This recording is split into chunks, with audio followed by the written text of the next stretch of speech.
கலைகளை ரசிக்கும் கலைஞர்கள் அனைவருக்கும் சிற்பி முருகனின் அன்பான வணக்கம். இப்போது இந்த வீடியோ என்ன பார்க்க போகிறோன்னு பார்த்தீங்க அப்படின்னா, அதாவது நம்ம ஒரு கல்கத்தா காளி செய்கிறதுக்காக இப்போ பெங்களூர் வரைக்கும் வந்திருக்கோம். இப்போ எப்படின்னு பார்த்தீங்கன்னா, இது வந்து ஒரு 21 அடி உயரத்தில் நம்மகிட்ட கல்கத்தா காளி ஒன்று வேணும்னு சொல்லி கேட்டிருந்தாங்க.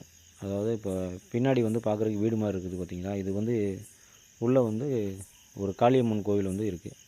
அந்த காளியம்மன் கோவில் வந்து வெளில பார்க்குறதுக்கு அந்தளவுக்கு ஒன்றும் வெளில தெரியல, பார்க்குறதுக்கு வீடு மாதிரியாகவே இருக்குது அப்படின்றதுக்காக நம்ம வெளியில் பார்க்குறீங்களா பிரம்மாண்டமாக ஒரு சிலை ஒன்று வேணும் அப்படின்றது மாதிரி நம்மகிட்ட சொல்லியிருந்தாங்க. அதுக்கு தகுந்த மாதிரி ஏற்பாடு பண்ணுவோம் அப்படின்னு சொல்லிட்டு இப்போ ஒரு 21 அடி உயரத்தில் அந்த பில்டிங் உயரத்துக்கே ஒரு சிலை செய்யலாம் அப்படின்னு சொல்லிட்டு ஒரு ஐடியா பண்ணி நம்ம அதற்கான வேலையை தான் இப்போ ஸ்டார்ட் பண்ணி பார்த்துக்கிட்டு இருக்கோம்.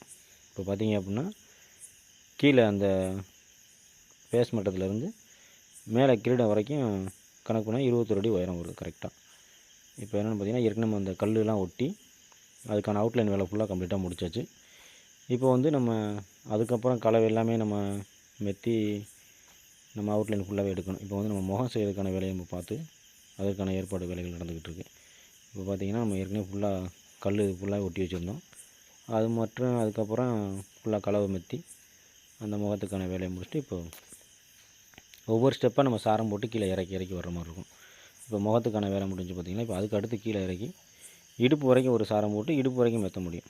இப்போது ஒரு சாரம் என்னென்னு பார்த்தீங்கன்னா ஒரு 5 அடி உயரம் இருக்கும். இடுப்புக்கு மேலே எடுத்துக்கிட்டோன்னா நம்மளால் ஒரு 4 அடி உயரத்துக்கு நம்ம வேலை செய்ய முடியும். அதுக்கு மேலே நமக்கு எட்டாது. 5 அடி அதிகபட்சம் பார்க்கலாம். இப்போ பார்த்திங்கன்னா கழுத்தில் சாரம் போட்டிருந்தோம். அந்த நாடி மட்டத்துலேருந்து மேலே கீழே வரைக்கும் பார்த்தாச்சு. இப்போ அதுக்கடுத்து கீழே இடுப்பு வரைக்கும் போட்டோம் பார்த்திங்களா. இப்போ இடுப்பு மட்டத்துக்கு கீழே மறுபடியும் சாரத்தை அவுத்துட்டு அதிலேருந்து முட்டி வரைக்கும் ஒரு சாரம் போட்டிருந்தோம். முட்டி வரைக்கும் போட்டு அதுக்கு மேலே வயிறு வரைக்குமே வேலை பார்த்து முடிச்சுட்டு அதுக்கடுத்து அந்த சாரத்தையுமே அவுத்துட்டு கீழே அந்த பேஸ்மெண்ட்லேருந்து முட்டிக்கு வரைக்கும் பார்த்தாச்சு. இப்போ கீழே அது பார்த்திங்கன்னா அரக்கன் வந்து மிதித்த மாதிரி இப்போ அரக்கன் இருக்குது. இப்போ எல்லா வேலையுமே கம்ப்ளீட்டாக முடிச்சுட்டு கடைசியாக தான் நம்ம அரக்கன் வந்து எந்த மாதிரி அவுட்லைன் கொண்டு வர முடியும் அப்படின்றது நம்ம ஏற்பாடு பண்ண முடியும். இப்போ சும்மா ஒரு அவுட்லைனுக்காக தான் நம்ம அந்த சிலையை ஒட்டி வச்சுருக்கோம்.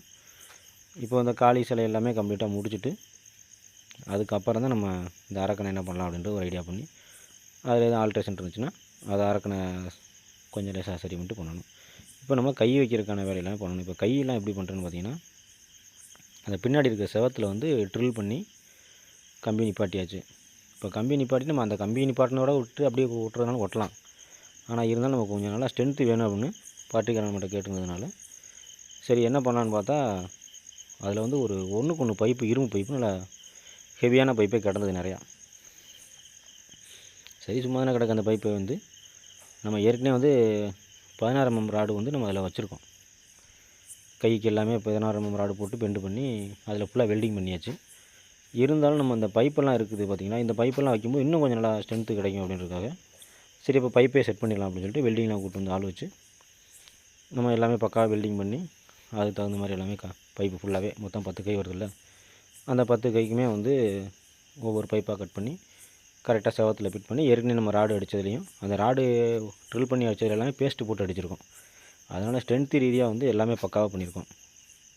அதில் இன்னொரு விஷயம் என்னென்னு பார்த்தீங்கன்னா, நமக்கு எந்த ஒரு பொருளுமே வேணும்னு கேட்டாலுமே உடனே டக்குன்னு வந்து சேர்ந்தது. அதனால நம்மளால் எல்லாமே ஏற்பாடு பண்ணி அதை பக்காவாக பண்ண முடிஞ்சுது. ஒரு சில இடத்துல என்னென்னு பார்த்தீங்கன்னா, நம்ம ஒரு பொருள் கேட்டோம் அப்படின்னா இன்றைக்கி கேட்டோம்னா வந்து சேர்றதுக்கே 1 வாரம் ஆகும். அப்போ அப்படி இருக்கிறப்ப வந்து நம்ம அந்த வேலையை வந்து அவ்வளோ ப்ராப்பராக பண்ண முடியுமான்றது கொஞ்சம் ரிஸ்க் தான். நமக்கு ஒரு பொருள் கேட்கும்போதே கேட்குறதுக்கு முன்னாடி வந்து டக்குன்னு வந்துச்சுன்னா தான் நம்ம அந்த வேலையும் செய்கிறதுக்கு நமக்கும் ஒரு இன்ட்ரெஸ்ட்டாக இருக்கும். அதனால் வந்து பொருள் ரீதியாகவும் சரி பாட்டிக்காரங்க வந்து எந்த ஒரு இடத்துலையுமே நம்ம குறை சொல்ல முடியாது. எல்லாமே பக்காவாக நம்ம கொடுத்துருந்தாங்க. அதே மாதிரி நம்மளும் அதுக்கு தகுந்த மாதிரி செஞ்சு கொடுத்துட்டோம் நல்ல முறையாக. இப்போ பார்த்திங்கன்னா கைக்கு மறுபடியும் அந்த கம்பிலாம் நிப்பாட்டிட்டு அதில் கல்லெல்லாம் ஒட்டியாச்சு. கல்லெல்லாம் ஒட்டி முடிச்சு இதுக்கப்புறம் நம்ம கை என்ன அளவு வருதோ அதுக்கு தகுந்த மாதிரி கையெல்லாம் காணாமலாம் வச்சு கலவை கொடுத்து நீட்டாக பக்காவாக உருட்டிட்டு கை வேலை முடிஞ்சுது. இப்போ அதுக்கடுத்து நம்ம வந்து அதில் அந்த ஆபரணங்கள் நகையெல்லாம் கொஞ்சம் கொஞ்சமாக போட்டு அது எல்லாமே கலவையிலே நம்ம எந்த மாதிரி நகை போடுறோமோ டிசைன் பண்ணி அதை நம்ம கலவையிலே ஃபஸ்ட்டு பக்காவாக பண்ணி வச்சிடுறது. அதுக்கப்புறம் வந்து நம்ம டிசைன் பண்ணும்போது இப்போ சின்ன சிலை செய்கிற மாதிரி இருந்துச்சுன்னா நம்ம அந்த நகை எல்லாமே அதை நைஸ் பண்ணும்போதே டிசைன் பண்ணும்போதே பண்ணிடுவோம். இது வந்து நம்ம சிலை வந்து பெருசு இல்லையா, அப்போ நகையுமே கொஞ்சம் பெருசாக தான் வரும்.